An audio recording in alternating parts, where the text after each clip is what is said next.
Betsy, what's the problem? Karen, my mother-in-law, was grinning. You made the reservation, right? It seems like you didn't make one for me. Of course. This is a family trip after all. Huh? Today is just for the family. The driver isn't part of the family, right? How can you not understand that? At that moment, something inside me snapped. Oh, is that so? Then I guess I'll head home. I grabbed my belongings and headed for the entrance. My name is Betsy. I'm a 30-year-old office worker. I've been married to Lance for 3 years. We're currently living happily together. Lance works for a corporation since graduating from college. We both work, so we're financially stable, and I thought we could continue to live peacefully. Lance has an older brother, and his parents seem to have high expectations for him, being their eldest son. Lance, being the younger, seems to have more freedom. Because of this, my husband and I haven't needed to interact much with his parents, maintaining a comfortable distance. I've never had any issues with them, just visiting during Thanksgiving or Christmas. But they've never complained either. I think our peaceful life is partly because Lance views his family and our home as separate entities. However, one day, everything changed. Betsy, when are you going to have kids? Excuse me? Hurry up and have a boy, will you? I'm counting on you. This was an unexpected directive from Karen, out of the blue. I was shocked. Having children isn't something you can just do if you want to. Lance and I had been thinking about having kids, but it wasn't that simple. I didn't understand why Karen suddenly started saying these things to me, but I responded politely to avoid upsetting her. However, she kept calling, even during work hours. She never used to call so frequently. What was going on?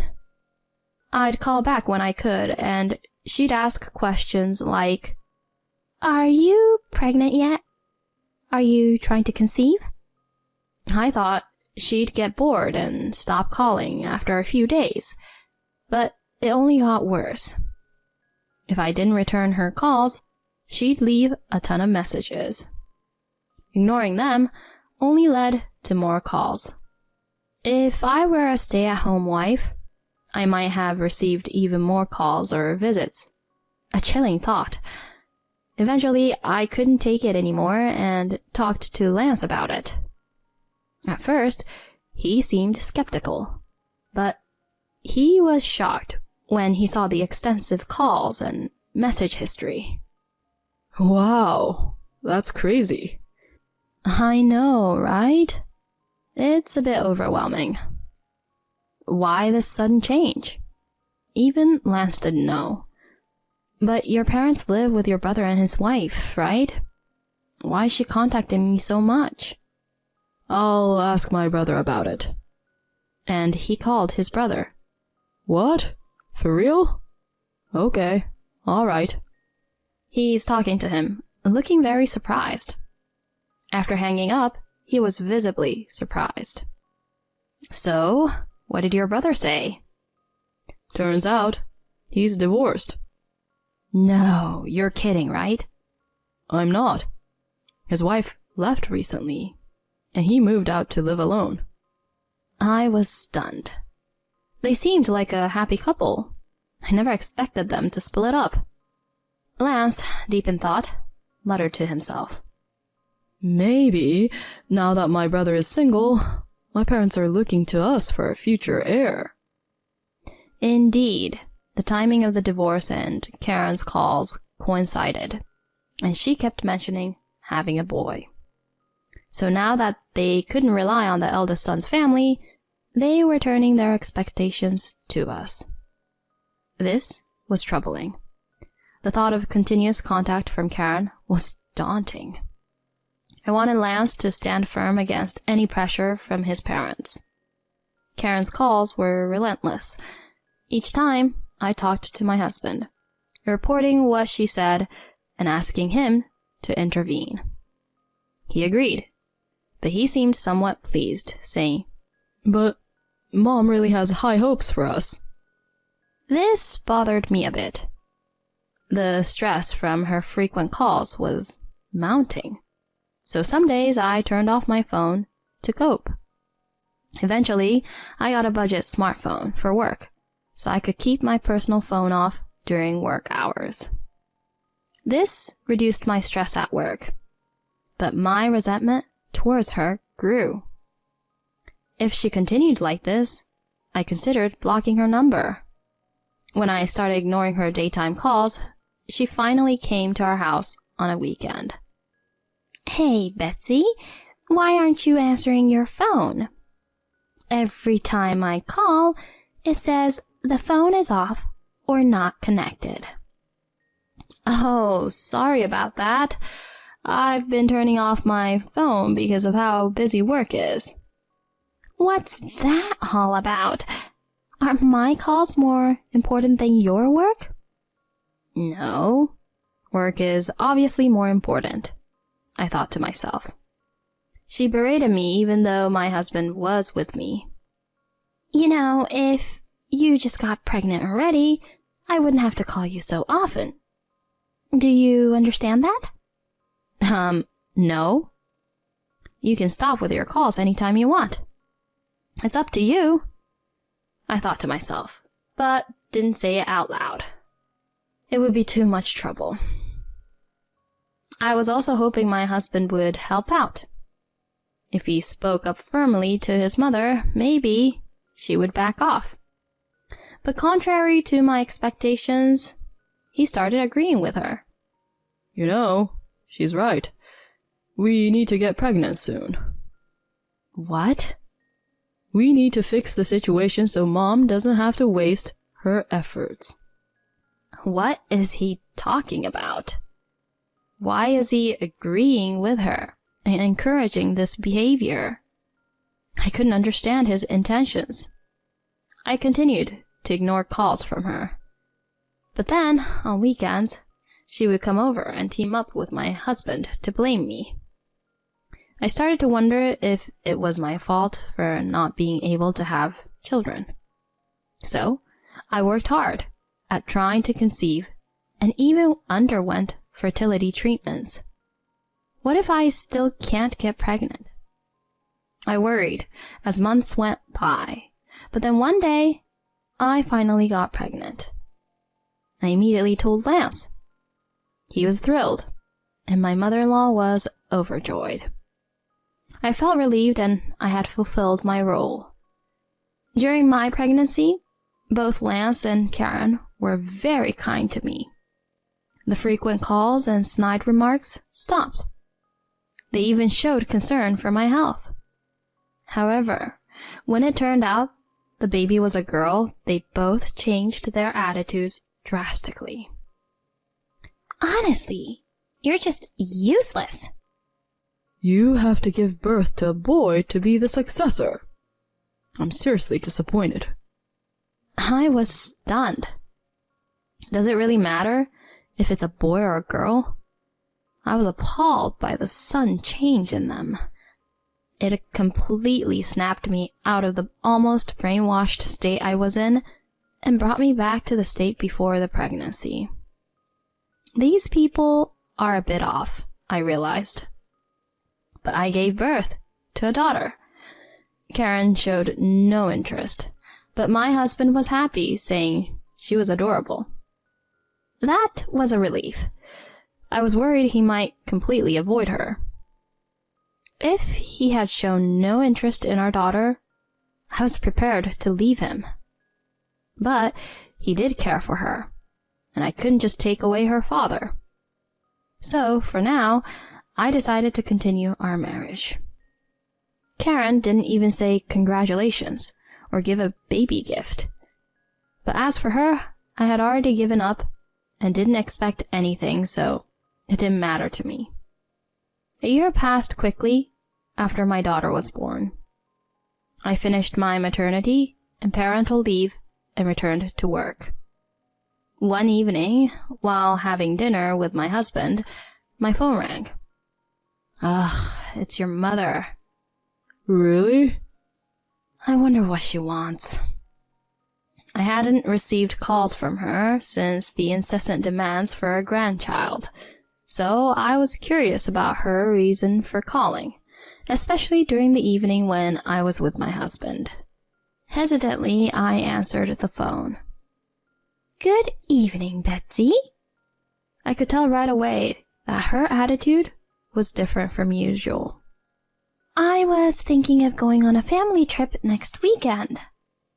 A sudden family trip? What is she up to this time? And I'd like you to drive. You know, since Lance doesn't have a license. So please. As I listened, she explained that the destination was a winery near enough to drive to. Sure, we could swing by the in-laws on the way, but it would be a bit of a detour. I've already made the reservations, so I'm counting on you, she said before hanging up. She's made reservations even though I haven't agreed to go yet? She's so presumptuous. What did she say? I told him about the family trip she was planning. Really? Awesome. He was thrilled. He used to keep a moderate distance from his parents, but lately he's been keen on attending these gatherings. Apparently, he's happy to be treated like the eldest son since his brother has cut ties with the family. I thought it didn't matter, but maybe it's important to him as a brother. Lance was happy, and if I refused to drive, Karen would probably be furious. So I decided to endure the trip for one night. Reluctantly, I agreed to go on the trip with my husband and his parents. We decided to leave our daughter with my parents. Then came the day of the trip. We had planned to leave at 6 a.m., pick up my in-laws by 9 a.m., and arrive at our destination by 10 a.m., per Karen's wishes to have time for sightseeing. I woke up at 5 a.m. to get ready, and my husband, still groggy, managed to wake up as well. All right, let's get going, I said to myself, determined to make the best of the trip. After a 2.5-hour drive, we were finally nearing my in-laws' place. But I shouldn't have underestimated the Saturday morning traffic, especially since it was the start of a long weekend. We arrived at their house right at 9 a.m. When we rang the doorbell, it was my father-in-law, Scott, who answered. Oh, good. You made it. Sorry to trouble you, but my wife is still getting ready. Can you wait in the car? So, Karen, who had insisted on starting early to sightsee, wasn't even ready yet. We waited in the car for about 5 minutes before Karen finally appeared. Sorry about that, she said, not seeming sorry at all. My husband and Scott sat in the back, so she took the passenger seat. As I drove, she kept clicking her tongue and muttering complaints about my driving in a low voice, thinking the men couldn't hear. I chose not to react, just driving while she grumbled for over an hour. Soon, vineyards began to appear, signaling our arrival. It was just past 10 a.m. I was relieved we made it on time, but then Karen said something as we got out of the car. You said we'd be here by 10. And we're late. Her comment irritated me, considering the delay was entirely her fault.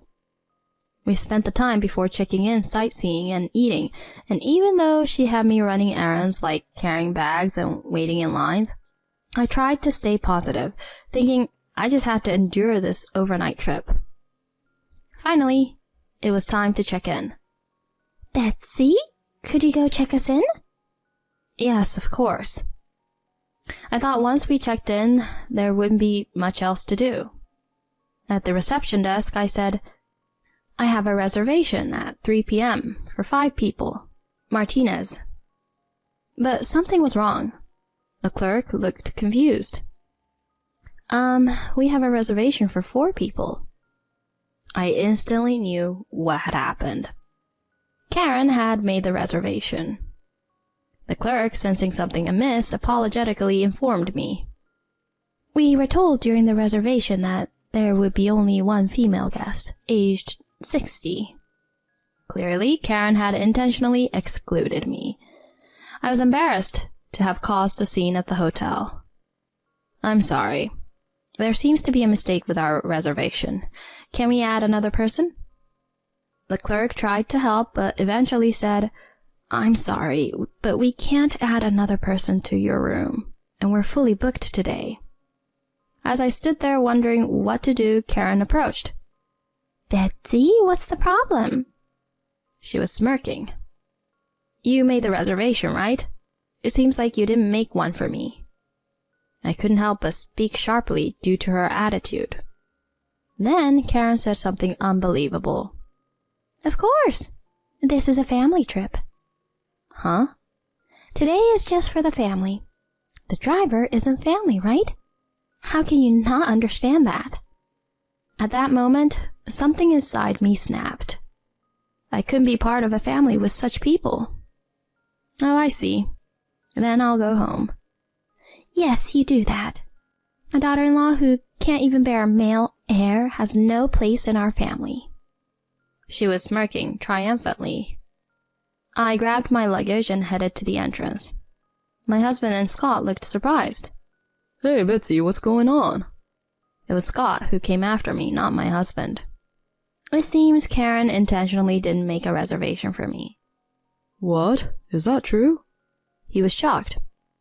Well, it's something she would do, and since my husband is on her side, I'm going home. I glanced at the reception and saw my husband laughing and talking with Karen, seemingly unconcerned about me. My feelings for him had completely changed. Wait a minute. What's going on? He didn't know about her bullying.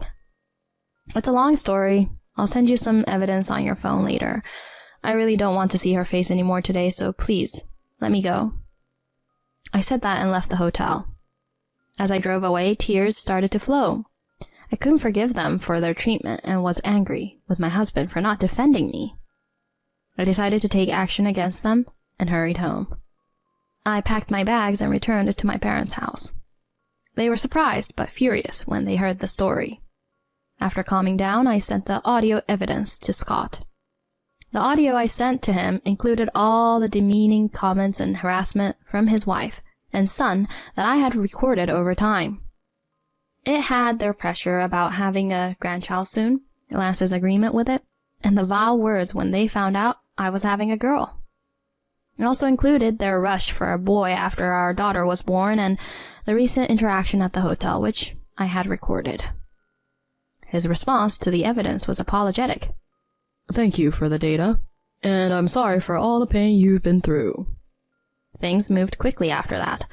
Lance rushed home and contacted me in a panic. Hey, why is all your stuff gone? I can't be with someone who sides with their mother instead of protecting me. Let's get a divorce. He was shocked by the mention of divorce. Let's at least talk about this. So I went back to our house for the first time in days, leaving my daughter with my parents. When I arrived, both Karen and Scott were there. Betsy, you're the one who brought up divorce. What are you thinking? You think you can get away with that? I won't allow a divorce. If you want a divorce, have a son first.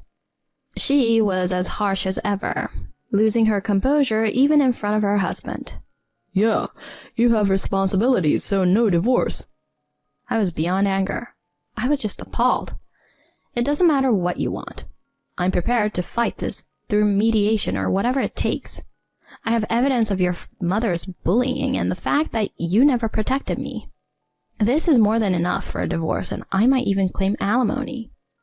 My statement made Lance and Karen panic. What? Alimony? Let's not make a big deal out of this. Well, it is a big deal. Do you have any idea how much I've suffered? You'll never understand the pain of not being protected by your own husband. Anyway, I'm set on getting a divorce. At that point, Karen, not wanting to lose, turned to her husband for support. Say something to her. Scott then spoke up calmly. Well said, Bessie.